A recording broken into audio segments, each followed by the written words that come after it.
Parts of Saline County saw torrential downpours last night, causing flash flooding.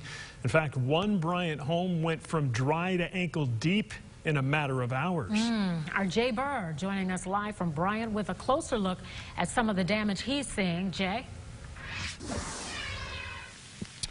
Yeah, good evening to you guys. As you can see, as Jeff just pointed out, the rains have come and they're pretty strong right now. But I want to talk about this one house here in a Bryant neighborhood. Matthew Carroll, he's lived here for several years, and he is kind of in a bit of a conundrum here when it comes to the heavy rain. So let me just kind of point it out real quick for you.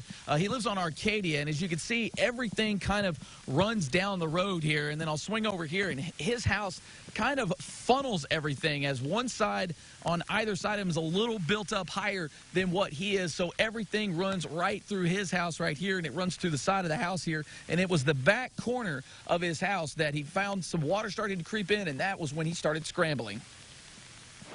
Matthew Carroll said he got some rain at his house Tuesday night, and his father, who lives in Benton, barely saw a sprinkle. It was a typhoon there for about 90 minutes. He got a little rain, but nothing like this. He lives by a small lake, so flooding in his yard is nothing new to him. We've had issues with water fairly often, but nothing like we saw last night. He said around 9:30 he noticed water starting to come inside from one of the downstairs bedrooms, and it didn't take long for it to become ankle deep. When you realize you're fighting a losing battle, that no matter what you do, the water is unforgiving. They call it the most destructive natural force for a reason. Once it gets in, that's it.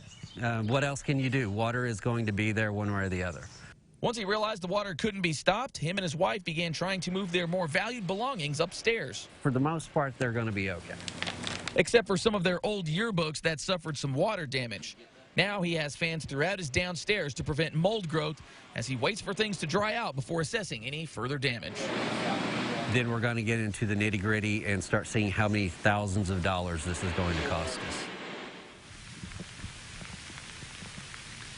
So hopefully this next round of rain won't cause any further damage to his home here in Bryant. I actually did speak with the Saline County Office of Emergency Management. They told me just last night alone they had 5 houses that reported some form of water damage. They also had to save about 20 people last night. A majority of those were from cars that had got stuck in flood water. So again, they want to reiterate, we've said it time and time again, whenever flash flooding is an issue, if you see water and it does look dangerous, turn around, don't drown. The Saline County OEM also wants to echo that message. So folks, be careful out on the roads, especially with some of these things already flooded. The soil's already real soft, so chances are these things could pop up a little sooner than they did last night. But for now, live in Bryant, Jay Burr, Fox 16 News.